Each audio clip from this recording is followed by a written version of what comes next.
1991 में चौधरी देवलाल जी ने गिराए से चुनाव लड़ना था। चौटाला साहब ने फार्म भर दिया दड़बे और रणजीत सिंह जी ने भर दिया रोड़ी।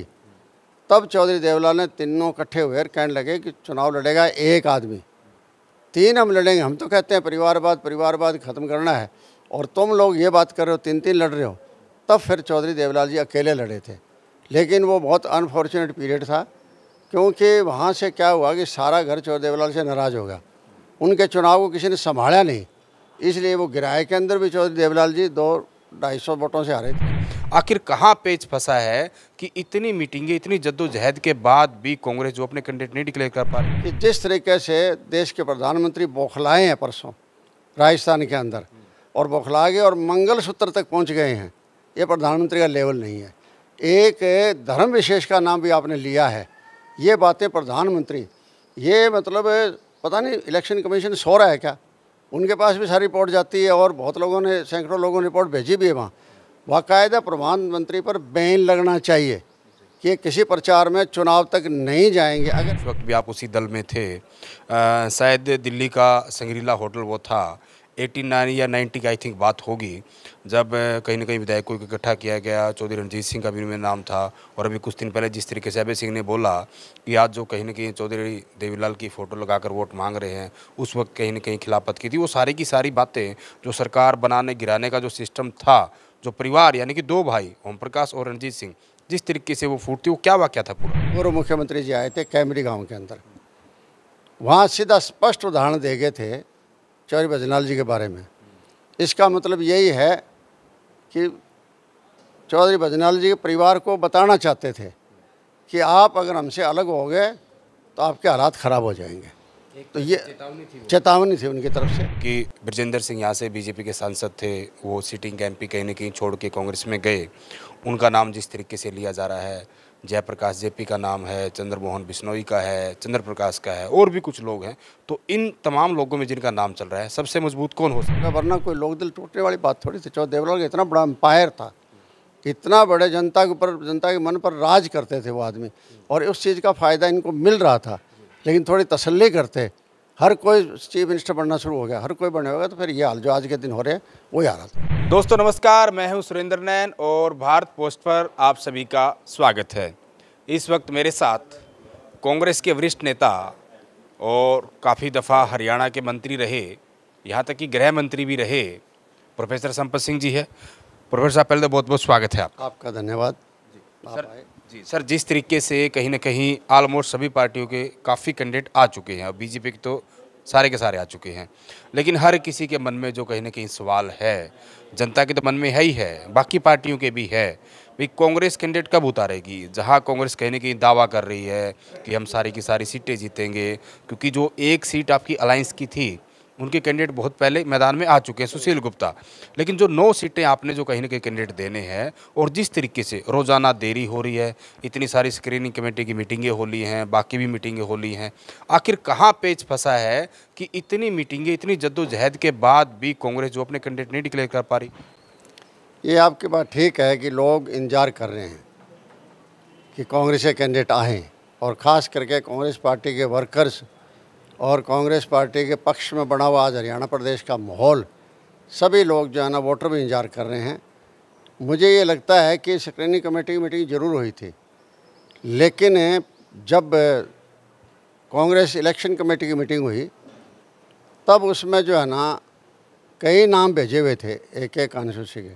तो उन्होंने ये कहा था कि आप जो है ना एक एक नाम लेकर आएँ। कई बार क्या होता है कि एक एक फैसला नहीं कर सकते, घर परिवार में भी होता है, कई बार नहीं कर सकते हैं, तो फिर बड़ा आदमी घर का है, वो फिर फैसला करता है। तो इसलिए पार्टी हाईकमांड पर छोड़ा हुआ है, और लेट इसलिए हो रहा है कि पार्टी हाईकमांड जो है इन दिनों में चुनाव में लगा हुआ है, क्योंकि कांग्रेस पार्टी सारे देश में चुनाव लड़ रही है। कोई स्टेट ऐसी नहीं है जिस स्टेट के अंदर नहीं लड़ रही। इवन ईस्टर्न जो है स्टेट, पूर्वांचल की स्टेटें हैं पूर्व की, वहाँ भी जो है ना कांग्रेस पार्टी चुनाव लड़ रही है। तो नेता जो हमारे पास हैं वो उन जगह, सब जगह जा रहे हैं, और लोग तो हैं स्टेट लेवल के हैं, कोई हल्का लेवल का है, लेकिन राहुल गांधी जी हैं, खड़गे साहब हैं हमारे, और इसी तरीके से वेणुगोपाल जी हैं, ये लोग सब जगह जा रहे हैं। तो उस वजह से दिल्ली का मुझे लगता है कि टाइम मिला नहीं है तीनों का एक साथ इकट्ठा बैठने का, और उम्मीद है कि 1-2 दिन के अंदर इकट्ठे बैठ जाएंगे। जिस दिन बैठ जाएंगे उसी दिन ये फैसला हो जाएगा।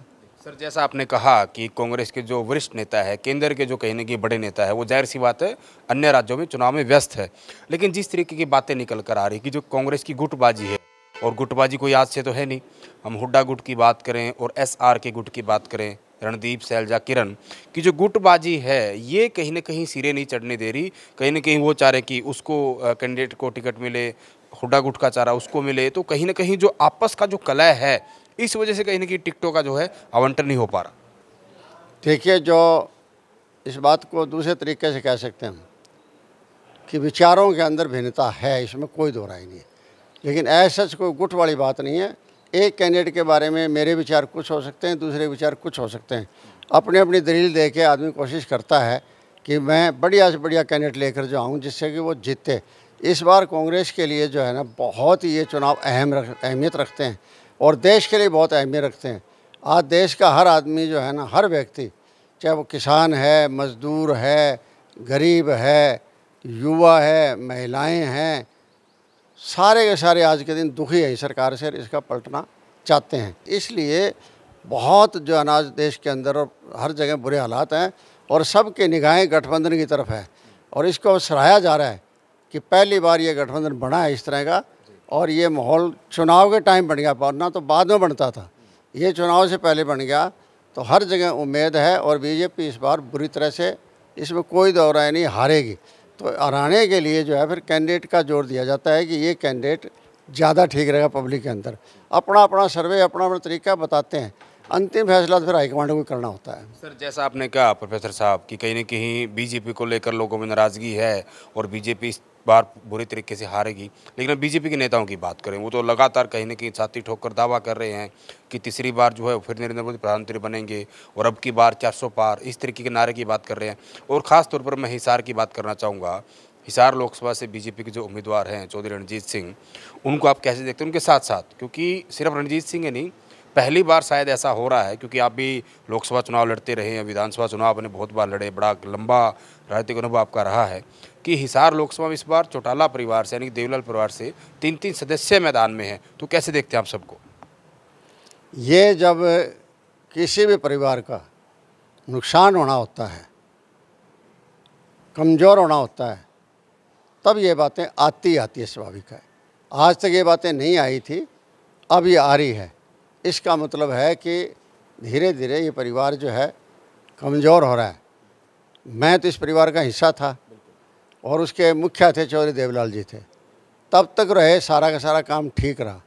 उनके जाने के बाद जो है ना सारा परिवार जो है छिन्न भिन्न हो गया, और छिन्न भिन्न होने की वजह से जो है ना आज ये दिन देखने पड़ रहे हैं, सबको सारे परिवार को देखने पड़ रहे हैं। हम भी उनके परिवार से जुड़े हुए तो हमें वो दिन देखने पड़ रहे हैं। अगर 2000 में मेरे साथ शरारत ना करते ये, तो मैं क्यों तो लोकदल छोड़ के जाता और क्यों लोकदल कमज़ोर होता। 2009 का पार्लियामेंट का चुनाव था, चौधरी भजनलाल जी और मेरी टक्कर थी। हरियाणा प्रदेश में 9 सीटों पर कांग्रेस आराम से जीती, और यहाँ आगे कांग्रेस की जीत को मैंने रोका था। यहाँ कांग्रेस का कैंडिडेट 30 नंबर पर आया था, मेरा और चौधरी भजनलाल का मुकाबला था। और उस टाइम जो है पार्टी नहीं, पार्टी के मुखिया नहीं, जो है पार्टी के जो मेन वर्कर थे मेरे पार्लियामेंट हल्के के, वो सारे के सारे भिवानी बुला लिए थे, और इससे जो है ना बहुत नुकसान हुआ और मैं 6000 वोटों से हार गया था, वरना मैंने वो सीट जीतनी थी। तो वहीं से जो है ना पार्टी कमज़ोर होनी शुरू हो गई। आगे से आगे परिवार में जो है तकरार आ गई, क्योंकि एक परिवार के जब ज़्यादा लोग आ जाएंगे तो लड़ेंगे। चौधरी देवीलाल जी ने क्या किया, 1991 में चौधरी देवीलाल जी ने गिराए से चुनाव लड़ना था। चौटाला साहब ने फार्म भर दिया दड़बे और रणजीत सिंह जी ने भर दिया रोड़ी। तब चौधरी देवीलाल ने तीनों इकट्ठे हुए कहने लगे कि चुनाव लड़ेगा एक आदमी, 3 हम लड़ेंगे। हम तो कहते हैं परिवारवाद ख़त्म करना है, और तुम लोग ये बात कर रहे हो 3-3 लड़ रहे हो। तब फिर चौधरी देवीलाल जी अकेले लड़े थे, लेकिन वो बहुत अनफॉर्चुनेट पीरियड था, क्योंकि वहाँ से क्या हुआ कि सारा घर चौधरी देवीलाल से नाराज़ हो गया। उनके चुनाव को किसी ने संभाला नहीं, इसलिए वो गिराए के अंदर भी चौधरी देवीलाल जी 200-250 वोटों से हारे थे, और इसी तरह बहुत कम वोटों से रोहतक में पार्लियामेंट का चुनाव भी हारे। दोनों चुनाव इकट्ठे लड़े जा रहे थे। तो इस तरह से जो है ना वहीं से फिर ये डाउनफॉल शुरू हो गया था। चौधरी देवलाल बाद में चाहे सरकार बना ली, क्योंकि बीजेपी के साथ मिलकर बना ली, लेकिन सरकार के बाद क्या हुआ, 9 सीटें आई। 2005 में खुद चौटाला जी चीफ मिनिस्टर थे, नरवाना से थे, और नरवाना खुद आ रहे थे। ऐसे हालात पैदा वरना नहीं होने थे। ये जो ज़्यादा बढ़ाए, जैसे 2009 के अंदर चौधरी ओम प्रकाश चौटाला जी जीत के आ गए थे रोडी से, और एल नवाज सॉरी रोडी पुरानी बात है, एल नवाज जीत के आए थे, और उचाना भी जीते थे। और उसके बाद क्या हुआ कि एक सीट खाली कर दी एलनाबाद की, 2010 में चुनाव हुए और वहाँ से अभय सिंह को टिकट दे दी, वो भी एमएलए बन गए। और डब्बाड़ी से जो है अजय सिंह एमएलए बन गए थे। तीनों बाप बेटे परिवार के तीनों सदस्य असेंबली के थे। मैं ये नहीं कहता कि वो उन्होंने गलत किया, लेकिन जनता ने इसको बुरा माना, और बुरा माना तो स्वाभाविक है, दरार आनी थी। चलो कोई बात नहीं, ये भी हो गया। 2013 में जब सज़ा होगी तो चौटाला जी और अजय सिंह ये चले गए जेल। उसके बाद जो 2014 का चुनाव आया, उससे फालतू कहानी दोहराई गई। क्या हुआ कि अजय सिंह की वाइफ को डब्बाड़ी लड़ा दिया, जबकि चौधरी देवलाल कहा करते थे कि हमारे परिवार की कोई और चुनाव नहीं लड़ेगी। मतलब वो परिवारवाद के खिलाफ थे। हाँ, वो परिवारवाद के खिलाफ थे, जिसका जेन्युइन राइट है वो आए। जैसे उन्होंने ओम प्रकाश चौटाला जी मुख्यमंत्री बनाया, उस टाइम सबसे बड़े ऑर्गेनाइजर अगर थे तो चौधरी ओम प्रकाश चौटाला जी थे। प्रशासन पर भी कंट्रोल उनका ज़बरदस्त था, और वो रहे जब तक जो है ना प्रशासन के अधिकारी कोई गलत काम नहीं कर सकते थे। खुद का आपका फैसला गलत हो सकता है, लेकिन अधिकारी उसका नाजायज़ फ़ायदा नहीं उठा सकते थे। इसलिए वो इन इज़ ओन राइट, वो अकेला ये नहीं था कि चौधरी देवलाल के बेटे थे, इन इज़ ओन राइट वो आगे आए थे। लेकिन फिर जब सारा परिवार शुरू कर दिया, जैसे बाद में चुनाव हुआ तो उसमें अजय सिंह का बेटा MP, अजय सिंह घरवाली MLA और अभय सिंह MLA। अब देखिए, जब आप 25 साल की उम्र में MP बन जाते हो, और बनाने वाले तो आप ही लोग हैं मुखिया, उस टाइम परिवार के प्रति आपका मोह बहुत ज़्यादा था। लेकिन स्वाभाविक है, इच्छाएँ बढ़ेगी, और इच्छाएँ बढ़ेगी तो लड़ाई बढ़ेगी, और उसका नतीजा निकला 2018 के अंदर सारा परिवार छिन-भिन हो गया। वरना कोई लोक दिल टूटने वाली बात थोड़ी थी। चौधरी देवलाल का इतना बड़ा एम्पायर था, इतना बड़े जनता के ऊपर, जनता के मन पर राज करते थे वो आदमी, और उस चीज़ का फ़ायदा इनको मिल रहा था। लेकिन थोड़ी तसल्ली करते, हर कोई चीफ मिनिस्टर बनना शुरू हो गया, हर कोई बने होगा, तो फिर ये हाल जो आज के दिन हो रहे हैं वही आ रहा था। बिल्कुल फिरोज़ा, आपने काफ़ी पुरानी बातें बताई और सारा डिटेल में बताया। और इसी तरीके से मैं एक वाक़या और आपसे जानना चाहूँगा, क्योंकि उस वक्त भी आप उसी दल में थे। शायद दिल्ली का संग्रीला होटल वो था, 89 या 90 की आई थिंक बात होगी, जब कहीं ना कहीं विधायकों को इकट्ठा किया गया। चौधरी रणजीत सिंह का भी उनमें नाम था, और अभी कुछ दिन पहले जिस तरीके से अभय सिंह ने बोला कि आज जो कहीं ना कहीं चौधरी देवीलाल की फ़ोटो लगाकर वोट मांग रहे हैं, उस वक्त कहीं ना कहीं खिलाफत की थी। वो सारी की सारी बातें, जो सरकार बनाने गिराने का जो सिस्टम था, जो परिवार यानी कि 2 भाई ओम प्रकाश और रणजीत सिंह, जिस तरीके से वो फूटती, वो क्या वाक़या था पूरा? ऐसा हुआ था कि चौधरी ओम प्रकाश चौटाला जी चीफ मिनिस्टर तो बन गए थे 89 में, जब चौधरी देवलाल जी प्राइम मिनिस्टर बन गए, उप प्रधानमंत्री बन गए। उसके बाद चौटाला जी चीफ मिनिस्टर थे, ठीक काम चल रहा था। लेकिन उसके बाद जब ये महम वाला मौका आया, उन्होंने महम वाले वाक़या को जो है ना एक मोहरा बना के, और कुछ लोगों ने इनको दिमाग में ये रख दिया रणजीत सिंह जी के कि आपको हम मुख्यमंत्री बनाएंगे। उस टाइम वजारत छोड़ के 6-7 लोग बाहर आए थे, और रणजीत सिंह भी बाहर आए थे। लेकिन इनकी बात बनी नहीं, इसमें कोई दो राय नहीं। उस टाइम कोई ये नैतिकता के आधार पर नहीं छोड़ के आए थे, ये आए थे कि मुख्यमंत्री के आधार पर भी चौधरी ओम प्रकाश चौटाला से MLA नाराज़ हो गए हैं, सरकार मतलब बड़ी आराम से जा सकती है, तुम बन सकते हो। तो मुख्यमंत्री बनने के लिए जो है ना ये उन्होंने डिवीज़न किया, और 6-7 ही लोग उनके साथ रहे, बाकी कोई नहीं आया। उसका एक और है, उस दिन तो नैतिकता आ गई, ठीक आपने इस्तीफा दे दिया, और उसके 4-5 महीने बाद राज्यसभा का चुनाव आ गया 1990 में। जब राज्यसभा का चुनाव आ गया तो फिर चौधरी देवलाल जी के पास पहुंच के, वहाँ तो रहते थे, आना जाना उनका। एक तरफ आप सरकार की तरफ से मुखिया है सब कुछ ओम प्रकाश चौटाला जी, वो है, उनसे अलग हो गए, आप अपना अलग चीज़ बना रहे थे, व्यू रचना कर रहे थे। और उसके बाद फिर प्रेम हो गया, आपको राज्यसभा का मेंबरशिप बन जाते। तो चौधरी देवलाल जी के पास गए थे उस टाइम में, और चौधरी देवलाल जी ने कहा कि ठीक है, रणजीत को भी लगाएंगे। हमें MLAs को भी कन्वे कर दिया था। तो हम लोग सारे के सारे इकट्ठे हो गए, चौधरी देवलाल जी से दिल्ली मिलने के लिए गए। सारे, मैं तो मिनिस्टर था उस time, master Hukum Singh chief minister थे, तो मास्टर जी तो ड्राइंग रूम में चले गए और एमएलए जितने बैठे थे तो बोलने वाला फिर उनके बाद मैं ही बचा था। तो मैंने समझाया चौधरी साहब को, भाई तो परिवार में फूट हो जाएगी और ये गड़बड़ हो जाएगी, 2 ग्रुप बन जाएंगे वापिस से, मुश्किल से 1 ग्रुप हुआ है, 2 बन जाएंगे। लेकिन चौधरी साहब तैयार नहीं थे उस बात के लिए। उस टाइम में उनके दिमाग में थी कि जैसे आदमी ज़्यादा बुजुर्ग हो जाता है ना, तो भाई ये तो एडजस्ट हो गया, ये रह गया, दिमाग में आ जाती है। जब तक वो ठीक रहे जब तक ये बातें नहीं थी, लेकिन जब बीमार हो गए, काफ़ी बीमार हो गए, उस टाइम जो उनके दिमाग में ये बातें आने लग गई थी, तो उन्होंने जो है ना रणजीत का बढ़ाने का कह दिया। हमने जो कहा ना भी आपस में फूट आ जाएगी, आप ये 2 ध्रुव ना खोलो, 1 ध्रुव ही रहने दो, लेकिन उस टाइम वो नहीं माने। नहीं, चौधरी देवीलाल जी उस वक्त रणजीत चौटाला को मुख्यमंत्री बनाना चाह रहे थे? नहीं, राज्यसभा मेंबर, राज्यसभा में बनाना चाहते, मुख्यमंत्री का मतलब ही नहीं कर, वो चाहते तो बन ही जाते। जिसको चौधरी देवलाल चाहते उनका तो 100% बनना ही बनना था। एमएलए सारे उन्हीं की वजह से बन के आए थे और उनमें आस्था थी, ऐसी बात नहीं, आस्था थी। सिर्फ ये 5-6 लोग ऐसे थे जिनका ज़्यादा जो है ना ये हो गया था कि हाँ हमने तो मुख्यमंत्री अलग बनाना है अपना, लेकिन वो नहीं बना पाए थे। फिर राज्यसभा के मेंबर जो है ना उसी इस पार्टी से, जिसको आप छोड़ के अलग हुए हो, आप मंत्री पद छोड़ा आपने, वहीं से फिर आपने लोप करके राज्यसभा ले ली और राज्यसभा के मेंबर रहे, आप रहे। तो मेरा कहने का मतलब ये थी, प्रयास किया गया था, लेकिन वो प्रयास कोई लंबा चौड़ा नहीं चला। 5-7 लोग ही थे घर के। अब मैं उनका नाम बताऊं इस टाइम अच्छा नहीं लगता कि, लेकिन थे 5-7 लोग थे। तो सर अभी मैं फ़िलहाल की बात करूं, जिस तरीके से कुछ समय पहले जो गठबंधन टूटा और अभी हरियाणा में जिस तरीके से बीजेपी की सरकार चल रही है, जेजेपी को बाहर निकाला और बाहर निकालने के बाद जो दोनों पार्टियों के जो नेता हैं, चाहे हम बीजेपी की बात करें, जेजेपी की बात करें, एक दूसरे पर आरोप प्रत्यारोप कहीं ना कहीं छिट्टाकशी जो चल रही है, तो इस पूरे प्रकरण को आप कैसे देखते हैं? बीजेपी के अंदर आज के दिन ज़बरदस्त बिखराव है और उस बिखराव में चीज़ें बाहर भी आ रही है। जैसे मुख्यमंत्री जी आए थे, नहीं पूर्व मुख्यमंत्री जी आए थे कैमरी गांव के अंदर, वहाँ सीधा स्पष्ट उदाहरण दे गए थे चौधरी बैजनाथ जी के बारे में। इसका मतलब यही है कि चौधरी बैजनाथ जी के परिवार को बताना चाहते थे कि आप अगर हमसे अलग हो गए तो आपके हालात ख़राब हो जाएंगे। तो ये चेतावनी थी उनकी तरफ से। और इसी तरह से यहाँ भी मैं देखता हूँ कि बीजेपी कैंडिडेट के साथ जो है ना, उनके हल्के के एमएलए भी जो नहीं जा रहे हैं, एमएलए हैं या पार्टी के पदाधिकारी हैं, सीनियर लोग, कोई नहीं जा रहा है उनके साथ में।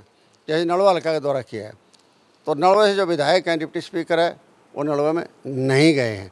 और जगह में इसी तरह से जो बीजेपी के जो मुख्य लोग हैं वो उनमें शामिल नहीं होने लग रहे हैं। शहर के अंदर भी काफ़ी प्रोग्राम हुए, उनमें शहर के मंत्री भी उन प्रोग्राम में एक आधे को छोड़कर बाकी उन जगह नहीं गए थे। तो इससे लगता ही है कि बीजेपी के अंदर फूट तो ज़बरदस्त आज के दिन, मतलब ये लठम लठ हो रहे हैं, ये कह सकते हैं कि ऐसे हालात इनके हैं।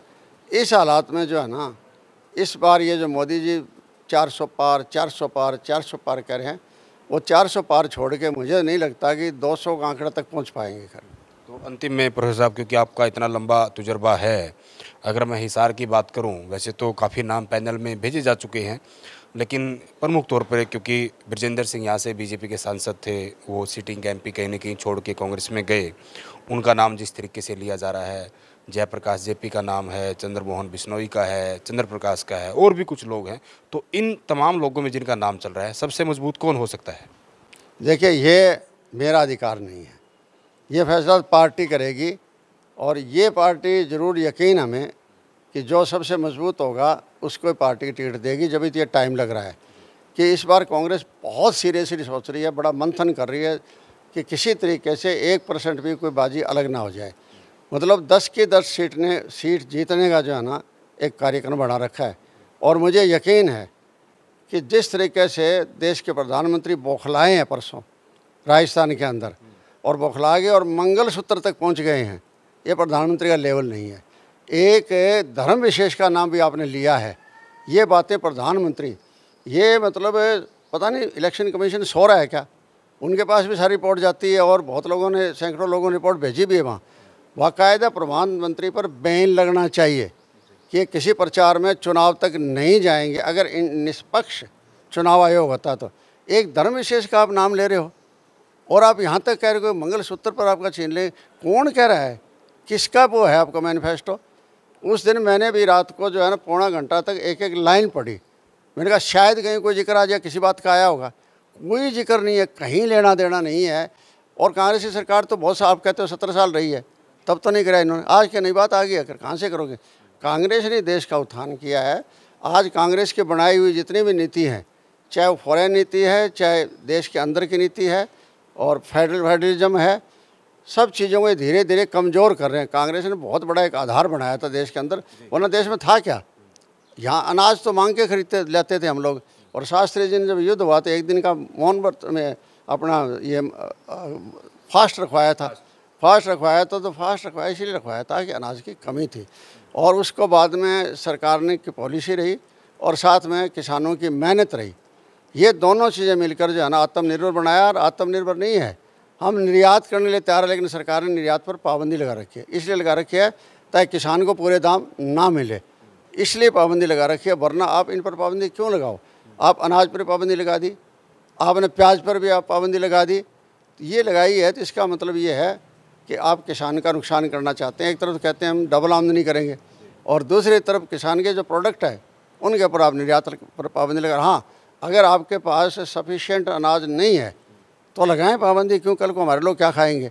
लेकिन गोदामों के अंदर सड़ रहा है, मतलब इतना अनाज पड़ा है गोदामों के अंदर, जिसको बाद में निकालोगे सड़ेगा। और सड़ने वाला क्या करोगे आप? 5 किलो का फिर उसी गरीब आदमी को आप दे देंगे, फिर राशन दे देंगे। तो ये हालत इनकी हो रही है। शुक्रिया प्रोफेसर साहब बातचीत करने के लिए।